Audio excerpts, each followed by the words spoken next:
우리 지난주에 함께 살펴보았던 것처럼 십자가에 오르실 때 예수님께서는 마음속에 꿈을, 비전을 가지셨습니다.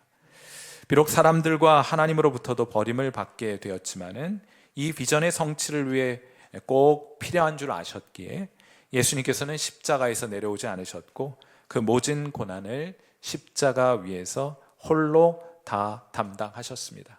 어떤 비전이셨을까요?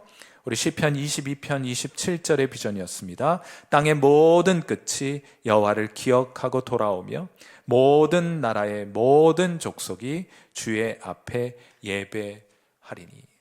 사랑하는 성도 여러분, 여러분이 예배하는 이 귀한 모습을 보시고자 예수님께서는 십자가에 올라 그 모진 하나님의 심판과 하나님께서 죄인에게 부으시는 그 재앙을 홀로 감당하셨던 것이요, 이것이 지금 우리가 함께 모여 예배하는 것이 예수님의 비전의 부부적인 성취라고 말해볼 수 있겠습니다. 오늘은 이제 드디어 마태복음의 마지막 장면을 살펴볼 텐데, 오늘 첫 번째 설교 요점은 예수님께서 부활하셨다 하는 것입니다. 예수님께서 십자가에 달려 돌아가셨을 때 아리마대 사람 요셉은 빌라도에게 예수님의 시체를 달라고 해서는 새 무덤에 예수님의 시신을 넣어놓고 큰 돌을 굴려서 그 입구를 막게 됩니다. 물론 살아생전 예수님께서 다시 살아나실 것에 대해서 말씀하셨으므로 대제사장과 바리새인들은 이를 매우 경계하였습니다.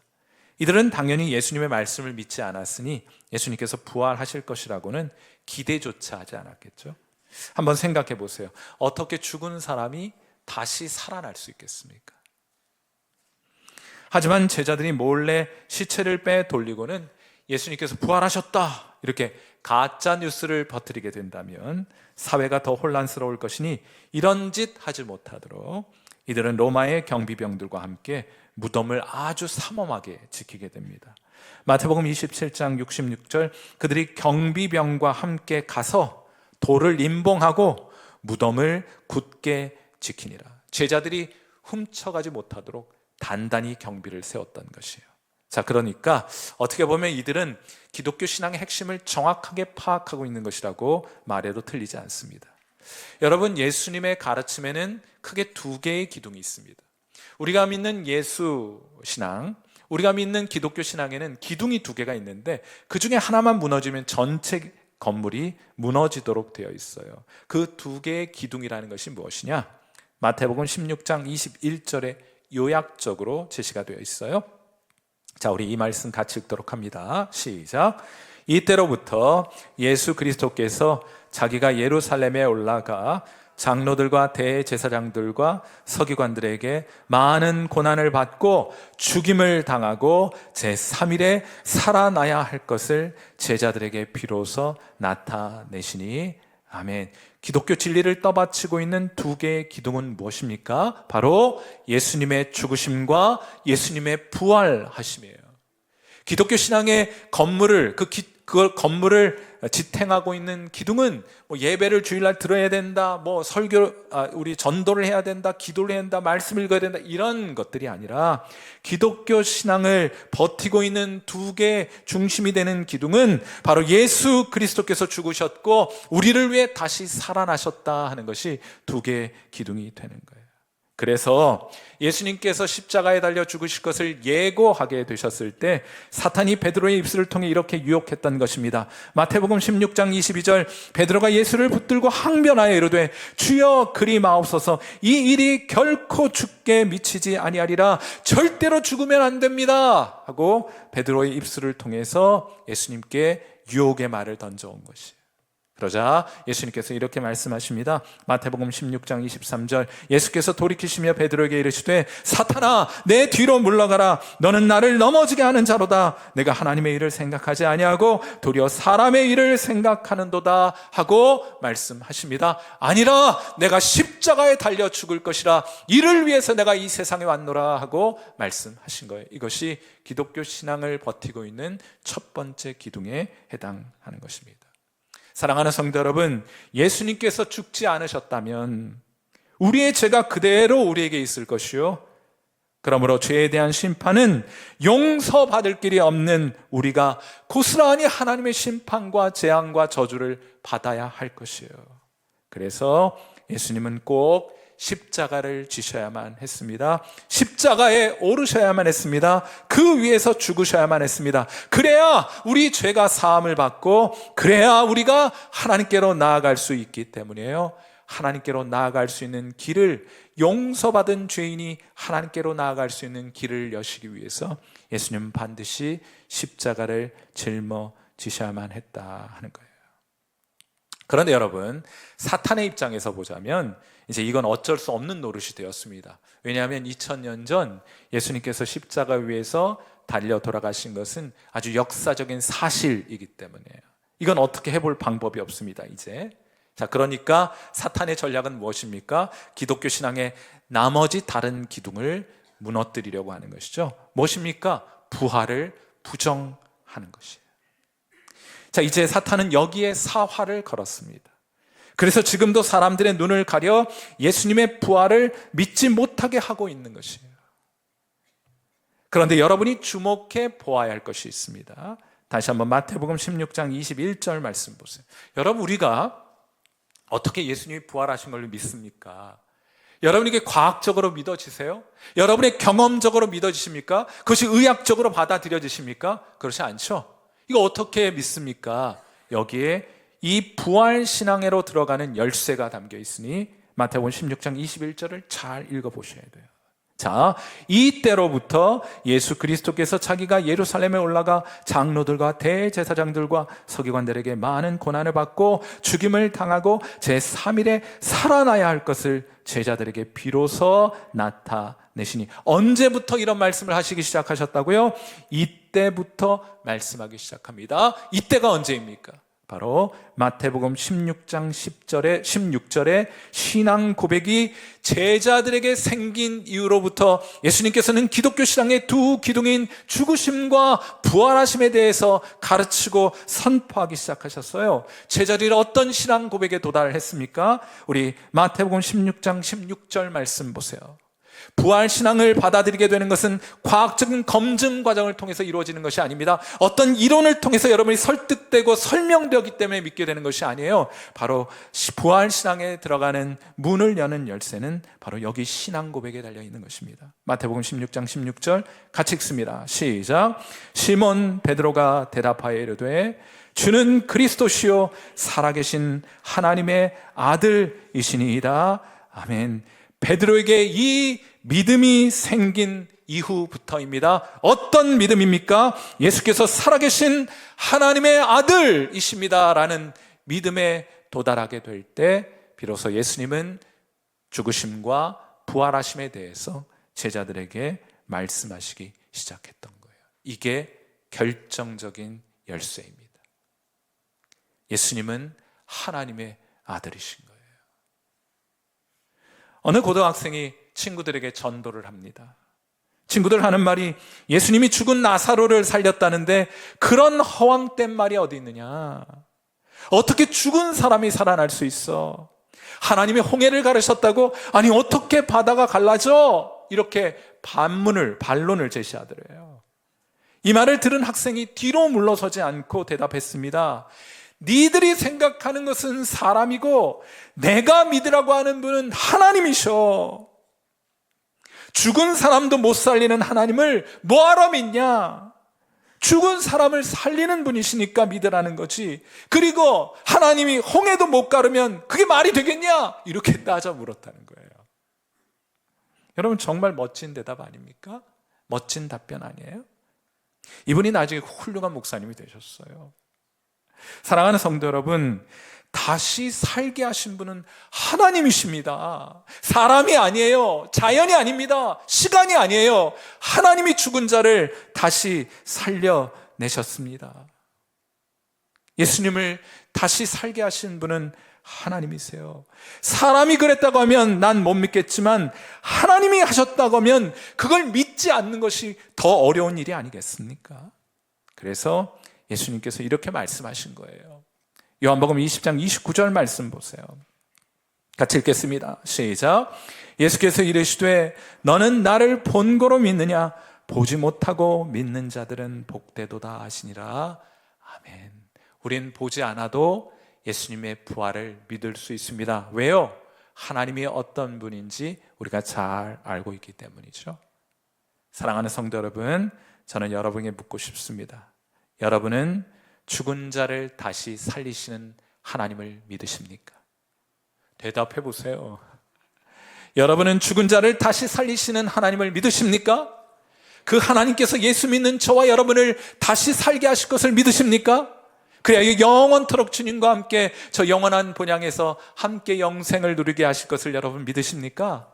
아멘. 그것이 우리의 믿음이요, 우리의 신앙 고백입니다. 주님께서 다시 살아나셨습니다.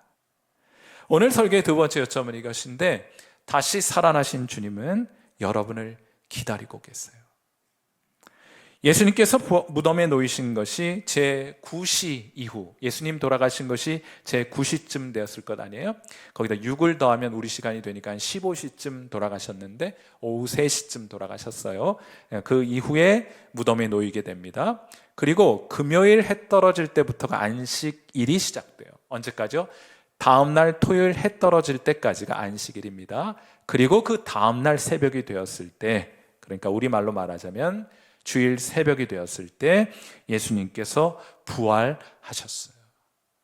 성경대로 무덤에 장사된 지 3일째 되는 날, 3일을 다 채우고 부활하신 것이 아니고 3일째 되는 날 우리 주님 다시 살아나신 것입니다.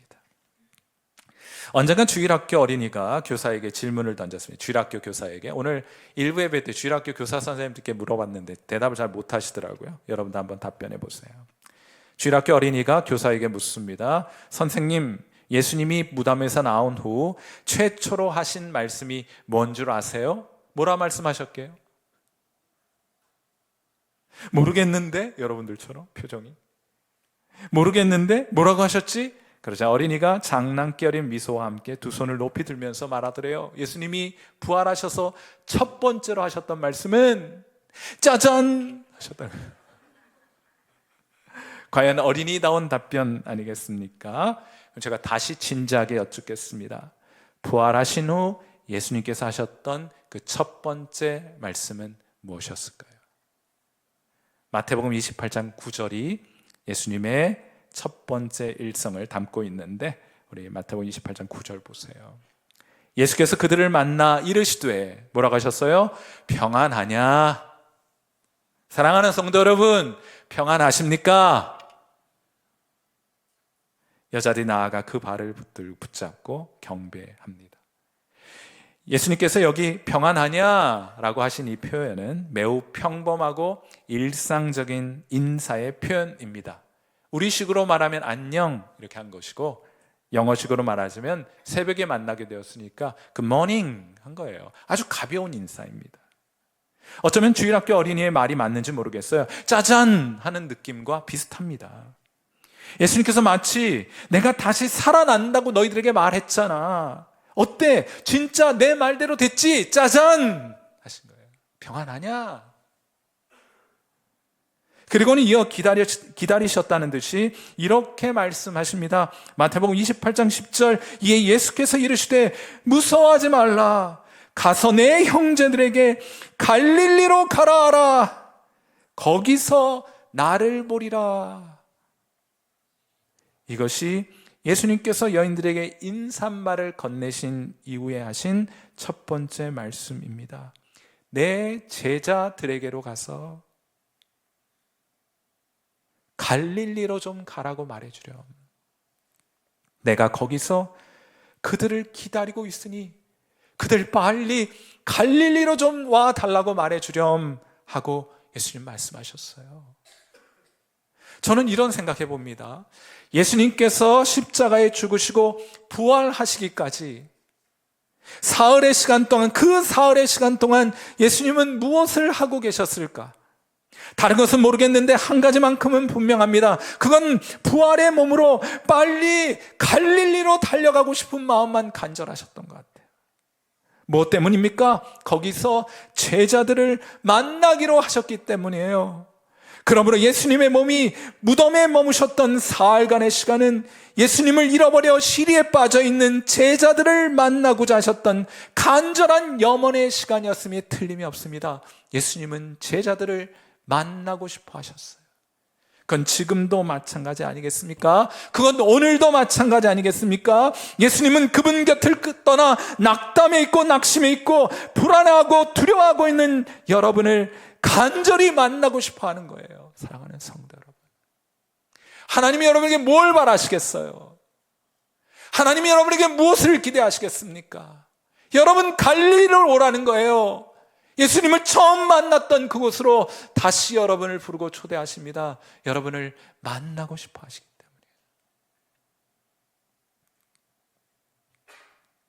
때문이에요. 1996년 5월호 타임즈에는 빌리 그레엄 목사님과 또 그의 아들 프랭클린 그레엄 목사님에 관한 기사가 이 커버 스토리로 실리게 되었습니다. 타이틀이 새겨져 있잖아요. The Prodigal Son이라는, 우리말로 말하자면 탕자라는 타이틀을 가지고 이 타임즈가 발간이 되었어요.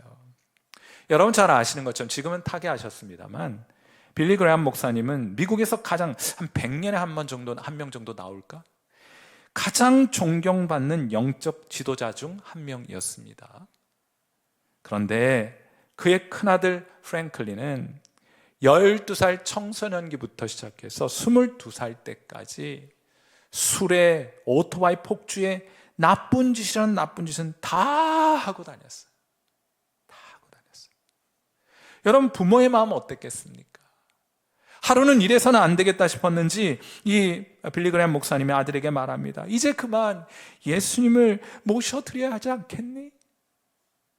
그러자 프랭클린이 대답합니다. 아빠, 그 지겨운 이야기 이제 그만 좀 하세요 하면서 그는 집을 뛰쳐나가 버립니다. 가출을 해버렸어요. 그리고는 비행기를 타고 이곳저곳을 여행하다가 하루는 어떤 호텔에 들어가 묵게 되었는데, 거기 여러분 이제 미국의 호텔에 가면요 서랍을 이렇게 열어보시잖아요. 그럼 성경책이 한 권씩 있어요. 기도원 성경이라는 그 성경이 비치가 되어 있습니다. 그는 우연히 이 성경을 발견하게 되었고 또 우연히 성경을 이렇게 한번 쫙 펼쳐본 거예요. 그랬더니 하필 로마서 8장 1절이 그의 눈에 띄게 됩니다. 이런 말씀이에요. 그러므로 그리스도 안에 있는 자에게는 결코 정죄함이 없나니. 이 말씀을 보는데 마음이 그렇게 뜨거워질 수가 없더랍니다. 그렇게 눈물이 쏟아질 수가 없더래요. 하나님은 나와 같은 사람도 용서해 주시는구나. 그는 이어 기도합니다. 하나님, 제 마음대로 제 뜻대로 살아보니 이렇게 제 인생이 엉망이 되어버렸습니다. 저 이제 주님께로 돌아갈래요. 주님만 의지하며 살래요 하면서 그 자리에 무릎을 꿇고 하나님께 기도한 거예요. 그 누구의 강요도 아니고 그 누구에게 들리라고 하는 기도도 아니고 하나님께만 온전히 기도를 드리게 됩니다. 이날 밤 프랭클린은 자신의 죄를 회개하고 그리스도를 영접하게 됩니다. 그리고 그 이후로 주님을 위해 살기로 한 프랭클린은 전 세계를 다니며 자기와 같은 탕자들에게 그리스도의 복음을 증거하는 일을 감당하는 귀한 하나님의 도구가 되었어요. 사랑하는 성도 여러분, 하나님께서는 이러한 일이 여러분에게도 일어나게 되기를 바라고 계십니다. 하나님의 자비와 은혜가 아니면 살 수 없음을 고백하며 여러분이 돌아오기만을 우리 주님은 간절히 바라고 기대하고 계세요. 그러니 이제 여러분도 그만 돌아오시면 안 되겠습니까? 주님 계신 갈릴리로 나아가시면 안 되겠습니까? 그곳에서 주님 만나 회복되어 주님과 함께 위대한 하나님의 나라의 거룩한 도구로 쓰임받을 수는 없겠습니까? 그럼 여러분도 기도해 보세요. 여러분 홀로 있는 그 시간, 그 장소, 은밀한 중에 계신 하나님께 기도해 보세요. 여러분의 힘과 여러분의 방법 의지하며 살아가는 동안 여러분 많이 힘드실걸요? 왜요? 여러분 그렇게 살아가도록 지음받은 사람들이 아니기 때문입니다. 하나님을 의지하고 하나님 주시는 지혜와 능력을 공급받아 살아갈 수 있도록 지음받았기 때문이에요. 그러므로 다시 한번 여러분을 기다리시는 주님께로 나아가 기도하시고 하나님과의 바른 관계가 회복되는 은혜가 저와 여러분에게 있게 되기를 주님의 이름으로 축원해 드립니다. 오늘 설교의 마지막 요점은 이것이에요. 주님 부활하셔서 갈릴리에서 제자들을 만나십니다. 그리고 만난 그 제자들에게 사명을 주셨어요. 갈릴리는 말씀드렸던 것처럼 제자들이 예수님을 처음으로 만나신 장소였습니다. 마태복음 4장 18절과 19절이에요.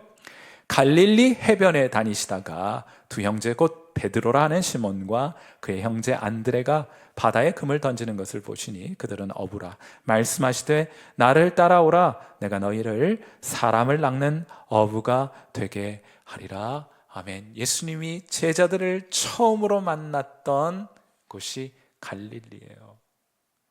또한 갈릴리는 예수님께서 제자들과 함께 많은 일을 감당하셨던 곳입니다.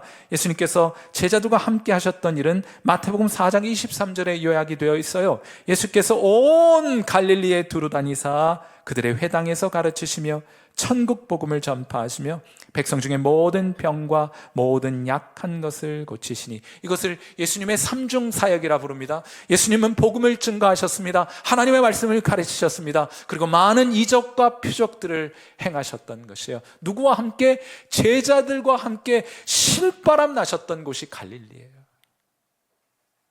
이처럼 갈릴리는 예수님께서 제자들을 만나 그들을 가르쳐 진짜 제자로 만들어 가셨던 곳이 바로 갈릴리였습니다. 그곳으로 오라는 거예요. 부활하신 후 예수님께서는 이들을 다시 갈릴리로 부르셨고 제자들은 갈릴리로 달려가서 주님을 만나게 됩니다. 마태복음 28장 16절, 오늘 본문이 이렇게 시작되는 거예요. 11 제자가 어디에 갔습니까? 갈릴리에 가서 예수께서 지시하신 산에 이르러, 그리고 거기에서 위대한 사명을 받게 돼요. 예수님께서 그 외 다른 모든 것에 우선하는 사명을 주십니다. 우리가 그것을 지상사명, 가장 고상한 사명이라 이렇게 불러요. 어떤 내용을 담고 있느냐? 저와 여러분 성도가 오늘도 감당해야 될 지상사명은 무엇입니까? 우리 교회가 감당해야 될 지상사명은 무엇입니까? 마태복음 28장 19절과 20절 말씀입니다. 한순간도 잊어서는 안 되는 성도들의 지상사명이에요. 같이 읽습니다. 시작. 그러므로 너희는 가서 모든 민족을 제자로 삼아 아버지와 아들과 성령의 이름으로 침례를 베풀고 내가 너희에게 분부한 모든 것을 가르쳐 지키게 하라. 예수님의 제자들이 감당해야 하는 지상 최대의 사명은 무엇이냐? 그것은 바로 모든 민족을 제자 삼는 것입니다.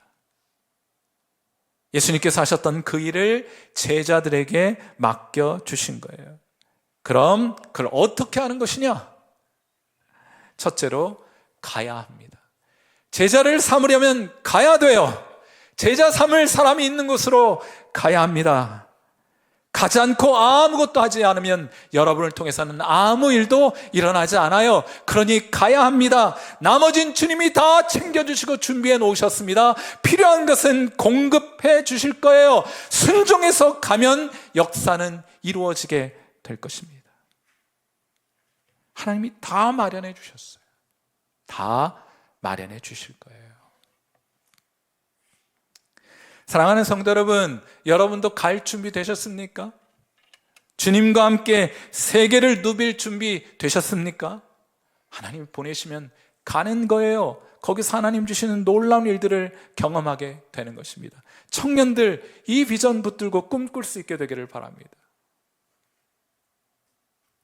지난 실버 미션 여행 때 한 베트남 중학교를 방문했는데 저희 거기서 융숭한 대접을 받았어요.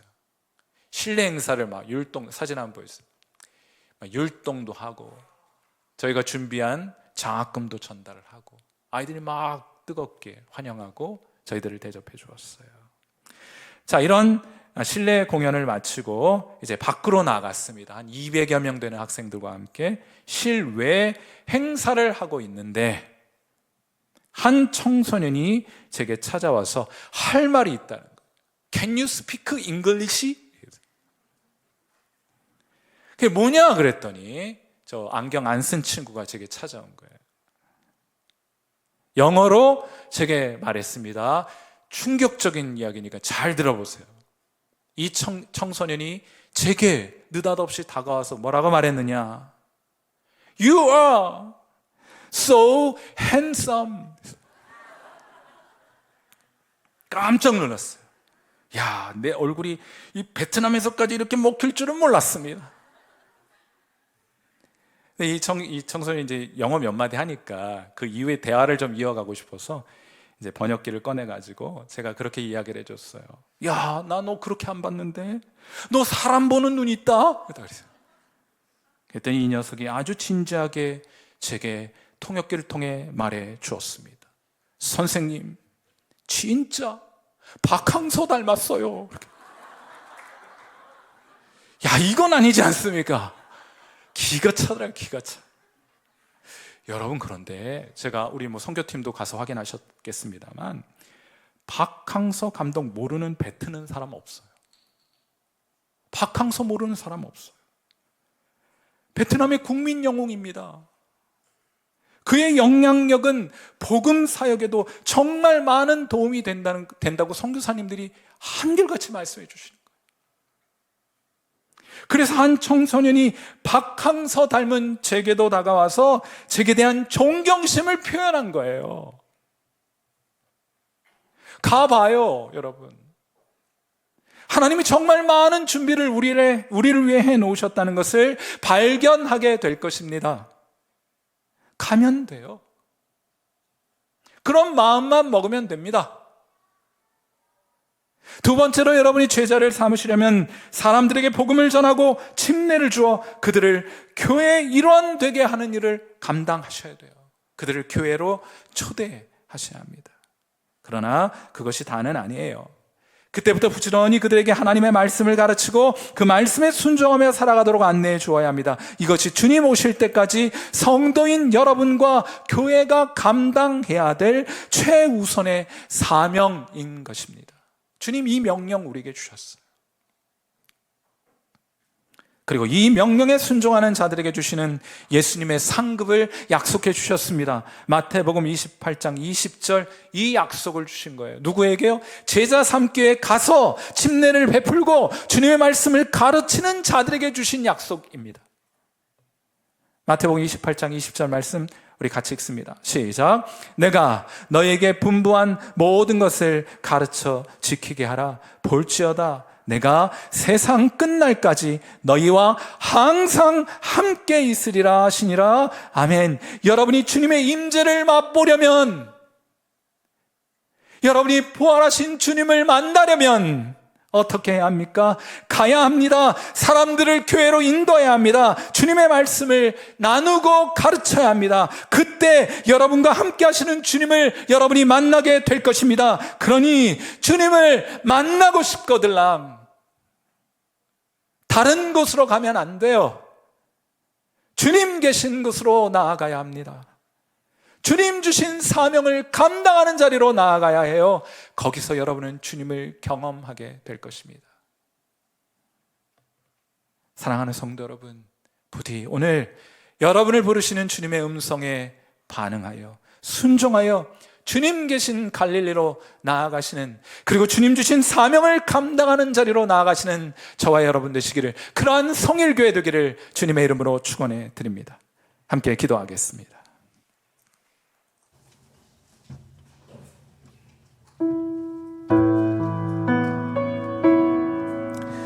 우리에게 부활하신 예수님에 대한 믿음을 허락하여 주옵소서. 보지 않고도 부활하신 주님을 믿는 것이 복되다고 하셨으니 하나님, 우리가 하나님이 어떤 분이신지 우리의 마음속에 깊이 새기게 하시고, 하나님이라면 죽은 자도 능히 살리실 수 있겠구나 하는 그런 견고한 부활의 믿음 사랑하는 성도들로 가지게 하옵소서. 부활하신 주님의 손 잡고 우리 다시 일어나게 하옵소서.